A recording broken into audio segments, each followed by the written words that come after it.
नमस्कार, स्वागत है आपका आशीष कोचिंग की एक नए वीडियो में। और जैसा कि हमने भाग 1 में पढ़ा था संज्ञा और सर्वनाम और उसकी कुछ भेद और उसके कुछ प्रकार, उसके बारे में हमने कुछ जाना भी था और कैसे कैसे हम उसकी परिभाषा लिखते हैं और कैसे हम उसके प्रकार के बारे में बता सकते हैं और हमको किन किन बातों का ध्यान रखना है, ये सारी चीज़ें हम पढ़ रहे थे। तो थोड़ा थोड़ा मैंने बताया था उसका, हमें उसकी परिभाषा कैसे लिखनी है और संज्ञा और सर्वनाम दोनों की, संज्ञा सर्वनाम मैंने थोड़ा थोड़ा छोटी छोटी परिभाषा आपको लिख दी थी इसमें और उसके बारे में बताया था कि हमें कैसा लिखना है। और उसके बाद मैंने उसके प्रकार के बारे में भी आपको बताया था इसके पहले वाले भाग में। अगर आपने वो नहीं देखा है तो आप उसे ज़रूर देखें, तो आप बहुत अच्छे से समझ पाएंगे कि हमने उसमें क्या क्या चीज़ें लिखी हैं और हमें क्या क्या चीज़ और उसमें ऐड करनी है ना। और उसके बाद हमने कुछ उदाहरण के बारे में भी जाना था और मैंने कहा था कि हम उदाहरण के बारे में भी और उस जो भी हम प्रकार बता रहे हैं, जितने ही हम प्रकार बता रहे हैं उस प्रकार के बारे में भी हम धीरे धीरे पढ़ते चलेंगे, क्योंकि एक ही बार में हमें सभी चीज़ों को लिख देना और उसके बारे में जान लेना, उसके उदाहरण भी बता देना, ये संभव नहीं है। अगर हम कर भी लेते हैं तो कई सारी जो चीज़ें हैं वो छूट जाती हैं हमसे। तो हम कोशिश करेंगे कि हम धीरे धीरे लेते चले। तो हमने ये व्यक्तिवाचक संज्ञा है ना, व्यक्तिवाचक संज्ञा हमने सबसे पहले लिया है। तो इसमें व्यक्ति, वस्तु, स्थान के नाम का बोध होता है। व्यक्तिवाचक संज्ञा जैसे कि व्यक्ति की ही बात है तो ज़रूरी नहीं कि आपका सिर्फ एक व्यक्ति ही आ रहा है, उसमें ये भी हमें पता चल रहा है कि व्यक्ति के साथ साथ वस्तु, स्थान के नाम का भी हमको बोध हो रहा है। फिर स्थान के नाम के साथ साथ वस्तु भी और उसके अलावा भी कुछ चीज़ें हैं जिनका हमको बोध होता है। ऐसा नहीं कि हमने व्यक्ति, वस्तु, स्थान लिख दिया तो बस यही चीज़ें हम जान रहे हैं, उसके अलावा भी कई चीज़ें हैं जो हम इस संज्ञा के अंतर्गत जान रहे हैं। इसीलिए मैं कहती हूँ कि ज़रूरी है कि हम उन चीज़ों को थोड़ा पढ़ें लेकिन अच्छे से पढ़ें और हम जान सकें कि उसमें क्या क्या है। जैसे उदाहरण इसीलिए मैंने लिखा है ऐसा व्यक्ति, मतलब कि रमेश, सचिन, है ना, राम, कुछ भी आप लिख सकते हैं, रमेश, सचिन, राम। यहाँ पे मैंने लिखा, आपका अपना नाम भी हो सकता है, सीता, गीता, रीता, जो भी नाम हो वो इसके अंतर्गत उदाहरण में आप ले सकते हैं। उसके बाद हम आते हैं वस्तु में। ठीक, तो वस्तु में आपका क्या है, कार है, घर है, किताब है, पेन है, पेंसिल है, जो सारी चीज़ें हैं वस्तु में वो सारी चीज़ें, मेज़ है या कुर्सी है, ये सारी चीज़ें, बहुत सारी चीज़ें हमारे आसपास है, इसमें से कोई भी आप उदाहरण के रूप में ले सकते हैं। ठीक है, उसके बाद आता है स्थान। ठीक है, स्थान में क्या है, दिल्ली, राजस्थान, रायपुर, बिलासपुर, अंबिकापुर, आप कहीं का भी ले सकते हैं। तो देखिए वही चीज़ें मैंने बोली है। अब स्थान तक तो ये हम आ गए हैं कि व्यक्ति का भी हमने जान लिया है। ठीक है, उसके बाद हमने वस्तु को भी जान लिया है। ठीक, फिर उसके बाद हमने स्थान को भी जान लिया, ये सारी चीज़ें हैं। उसके अलावा भी किन चीज़ों का बोध होता है, हम क्या जानते हैं, ये देखिए दिशा है ना, दिशा, उत्तर, दक्षिण, पूर्व, पश्चिम, ये दिशाएं हैं जो इसके अंतर्गत आती हैं, जिनका इस परिभाषा के अंतर्गत बोध होता है, जो इस परिभाषा के अंतर्गत व्यक्तिवाचक संज्ञा के अंतर्गत इसके अंदर आती हैं, वो सारी चीज़ें आपकी क्या है, व्यक्तिवाचक संज्ञा है। ठीक है, उसके बाद नदी है, नदी में आपकी गंगा, सरस्वती, गोदावरी, कावेरी, जो भी नदियां हैं वो सारी नदियां आ जाएंगी। ठीक है, तो ये सारी चीज़ें हैं, इन सब चीज़ों को हमको जानना ज़रूरी है। ये नहीं है कि हमने कहीं ये आ गया हमें लिखने के लिए कि इसको हमें पहचानना है कि ये कौन सी संज्ञा है, नदी है, गंगा, सरस्वती, कावेरी, ये लिखा है, हमें पहचानना है, संज्ञा का नाम देना है कि कौन सी संज्ञा है, तो हम कुछ और लिख दे रहे हैं, है ना, तो ये गलत है। तो हमें जानना है पहले कि इस संज्ञा के अंतर्गत क्या क्या चीज़ें आती हैं, क्या क्या उदाहरण आते हैं। ठीक है, उसके बाद हम आते हैं जातिवाचक संज्ञा में। ठीक है, जातिवाचक संज्ञा मीन्स एक जाति के सभी प्राणियों का, मतलब कि ग्रुप ऑफ, जैसे कि हम इंग्लिश में पढ़ते हैं ना ग्रुप ऑफ, वैसे उसी प्रकार से हम हिंदी में पढ़ते हैं कि एक जाति के सभी प्राणियों या वस्तुओं का बोध जिससे होता है वो आपका क्या है, जातिवाचक संज्ञा। ठीक है, तो जातिवाचक संज्ञा में क्या हो सकता है, आपका बाजार है, खिड़की है, नदी है, मतलब बाजार आपका हो सकता है उसका वो ग्रुप बता रहा है बाजार, ये कोई नहीं, ये भी कई जगह पे होता है कि रविवार को बाजार लगता है, कई जगह पे होता है कि मंगलवार को बाजार लगता है। तो ऐसी सारी चीज़ें होती हैं कि अलग अलग आप उसको बता सकते हैं। ठीक है, उसके बाद आप इसमें उदाहरण में देखिए कि वस्तु, ठीक है, तो वस्तु क्या है, सभी प्रकार की वस्तु। ठीक, उसमें आप किसी एक चीज़ को अलग नहीं कर सकते कि ये वस्तु ये है, अगर ये वस्तु है तो वस्तु सभी प्रकार की वस्तु। ठीक है, अब उसके बाद क्या है आपका नदी। तो ये क्या बता रहा है, नदी को बता रहा है, मतलब कि सभी प्रकार की नदियाँ, ये ऐसा नहीं कि सिर्फ एक नदी। ठीक है, सभी प्रकार की नदियाँ। ठीक, ये इसके अंतर्गत आ गया, इस उदाहरण में हमने जाना जातिवाचक में। ठीक है, उसके बाद हम जानते हैं मनुष्य, मतलब मनुष्य, इस शब्द से क्या बोध होता है, किसी एक के बारे में तो हम नहीं बोल रहे। जैसे हमने व्यक्तिवाचक में किसी एक का नाम लिया था, किसी एक वस्तु का नाम लिया था।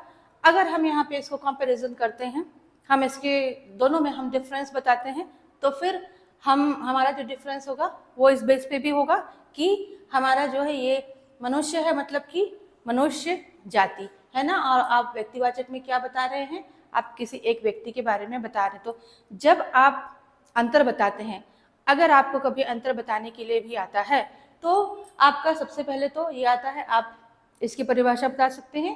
ये परिभाषा में जो हमने लिखा है, व्यक्ति, वस्तु, स्थान या नाम का बोध होता है। फिर उसके बाद आप उदाहरण में इस तरीके से लिख सकते हैं।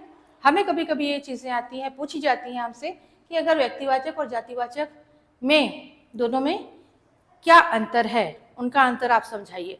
तो हम इन चीज़ों को उसमें लिख सकते हैं। इसीलिए मैंने आपको ये स्पष्ट रूप से बताया है कि ये व्यक्ति में आप क्या नाम ले सकते हैं, फिर वस्तु में कोई भी वस्तु आपकी हो सकती है, कार, घर, किताब में, हमको वो पता चल रहा है। ठीक है, वस्तु हमें पता चल रही है, स्थान भी स्थान के नाम से हमें पता चल रहा है। ठीक है, फिर उसके बाद दिशा में भी हमें पता चल रहा है कि दिशा उत्तर, दक्षिण, पूर्व, पश्चिम, हम जो भी बोल रहे हैं वो दिशा।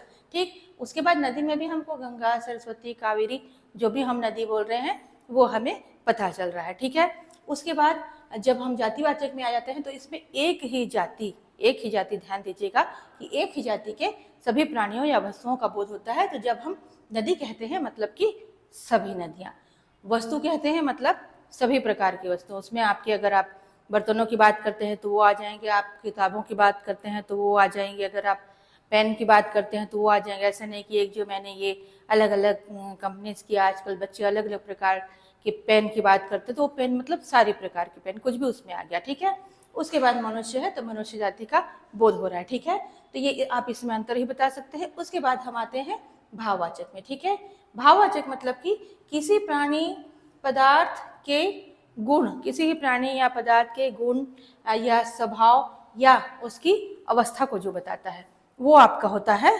ये भाववाचक, है ना। भाव हम उसमें बताते हैं। ठीक है, तो किसी भी प्राणी के पदार्थ के गुण, स्वभाव, अवस्था, इस सब चीज को बताता जो है वो है आपका भाववाचक। ठीक है, भाव बता रहा है जो।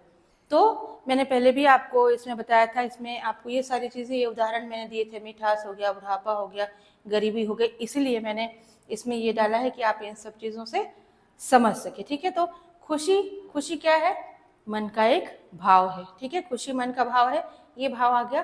फिर ईमानदारी, जैसे हम ईमानदारी बोलते हैं तो वो भी क्या है, वो हमारा एक ईमानदारी उसके स्वभाव में है, ऐसा कहते हैं ना, तो वो एक बात हो गई। ठीक है, तो इस तरीके से हम भाव का उदाहरण दे सकते हैं, भाववाचक संज्ञा के उदाहरण दे सकते हैं, भाववाचक संज्ञा के बारे में बता सकते हैं। ठीक, तो आज मैंने ये 3 प्रकार इसमें बताए हैं आपको। अब हम थोड़ा सा चलते हैं सर्वनाम की ओर। सर्वनाम के बारे में ही मैंने पहले आपको बताया था कि संज्ञा के स्थान पे हम जो प्रयुक्त करते हैं शब्द, उन्हें हम सर्वनाम कहते हैं। तो ये देखिए पुरुषवाचक सर्वनाम। ठीक है, तो उत्तम पुरुष, मैंने पहले भी आपको बताया था कि उत्तम पुरुष जो होता है वो कौन हो गया, आपका बोलने वाला हो गया। ठीक है, उसके बाद आपका ये मध्यम पुरुष आता है, मध्यम पुरुष आपका क्या हो गया, सुनने वाला। ठीक है, उसके बाद आता है अन्य पुरुष, मतलब कि जिसके बारे में बोला जाए। ठीक, जिसके बारे में बोला जाए, ये आपका हो गया। तो आपका उत्तम पुरुष, कहीं पे आपको ओ पू लिखा हुआ मिल सकता है, म पू लिखा हुआ मिल सकता है, और कहीं पे अ पू इस तरह से लिखा हुआ मिल सकता है। तो आपको उसमें कंफ्यूज होना नहीं है। ठीक है, उत्तम पुरुष, मध्यम पुरुष, अन्य पुरुष। ठीक है, अब उसके बारे में, इसमें क्या क्या क्या आता है, हम उसके बारे में क्या बता सकते हैं। इसमें क्या आता है आपका उससे, मैं, वह, तुम, ये सब जो है ना, ये इसके अंतर्गत आते हैं। ठीक है, तो हम ये चीजें समझ लें कि उत्तम पुरुष कौन है, बोलने वाला है। ठीक है, और मध्यम पुरुष कौन है, सुनने वाला है, फिर अन्य पुरुष कौन है जिसके बारे में हम बोल रहे हैं, बात करें। ठीक, तो उदाहरण हमने इसमें एक लिया है क्योंकि आगे भी हमें थोड़ा सा पढ़ना है और थोड़ा सा जानना है और थोड़ा सा आगे बढ़ना है। तो मैं जानता था तुम यही कहोगे, मैं तुम्हारा हो गया सर्वनाम, तुम यही कहोगे, है ना। तो ये आपका हो गया सर्वनाम का उदाहरण। ठीक, अब उसके बाद हम आते हैं ये निश्चयवाचक के बारे में। ठीक है, निश्चयवाचक के बारे में थोड़ा सा जानते हैं कि हमने पहले भी इसमें जाना था, थोड़ा सा मैंने एक ही लाइन में आपको ये बताया था, थोड़ा सा किया था कि पास या दूर की किसी वस्तु का बोध होता है, जिसमें हमें पास या किसी दूर की वस्तु का बोध होता है ये, और जब हम इसमें संकेत करते हैं ना, संकेत बताते हैं। ठीक है, इसीलिए इसको क्या कहा जाता है, कभी कभी संकेतवाचक सर्वनाम भी कहा जाता है। ठीक है, जैसे यह मेरी किताब है, वो मेरी पेन है, वो मेरी पेंसिल, तो हम क्या कर रहे हैं, संकेत कर रहे हैं ना, उसके बारे में बता रहे हैं। तो फिर ये हमारा क्या हो गया, निश्चयवाचक हो गया। तो फिर ये हमें इसमें कंफ्यूज नहीं होना है कि पास या दूर की किसी वस्तु कैसा हो रहा है, तो नहीं, निश्चित है कि वो पास या दूर की कोई वस्तु है, उसका बोध हम कर रहे हैं, तो फिर वो निश्चयवाचक है। ठीक है, अब उसके बाद उदाहरण यहाँ पे मैंने दिए हैं कि यह मेरी किताब है। ठीक है, यह मेरी किताब है, ठीक है, मुझसे बिलोंग करती है। फिर उसका घर दूर है, जो पास की है यह मेरी किताब है, मैंने बताया यह मेरी किताब है। ठीक, उसका घर दूर है। ठीक, तो पास या दूर की किसी वस्तु का हम बोध कर रहे हैं। अब उसके बाद हम आते हैं अनिश्चयवाचक की ओर। तो अनिश्चयवाचक जो है ये किसी निश्चित व्यक्ति या पदार्थ का बोध नहीं कराता है। इस सर्वनाम की परिभाषा जब हम लिखते हैं तो हम यही लिखते हैं कि जिस सर्वनाम से किसी निश्चित व्यक्ति या पदार्थ का बोध नहीं होता है वो हमारा अनिश्चयवाचक सर्वनाम होता है। ठीक है, तो हम अब कैसे, अनिश्चयवाचक कैसे हो रहा है, कैसे हमें पता नहीं चल रहा है, कोई बाहर आया था, हमारे दरवाजे के बाहर कोई आया था, है ना, तो हम उसमें हमारे लिए वो निश्चित नहीं है, हमें पता नहीं चल रहा है, हम क्या लिख रहे हैं, कोई बाहर आया था, हमें पता नहीं कि वो कौन था। ठीक, तो ये आपका हो गया अनिश्चयवाचक। फिर दूसरा मैंने क्या दिया उदाहरण आपको, किसी ने फ़ोन किया था, फ़ोन आया था, हमें पता नहीं है, हमें नंबर भी आ रहा है हमारे उसमें, लेकिन हमें पता नहीं कि वो किसका था, हमने आवाज़ भी सुनी लेकिन हम उसे नहीं जानते हैं, तब उस समय क्या हो जाएगा कि किसी ने फ़ोन किया था, वो जो किसी है हम उसे नहीं जानते।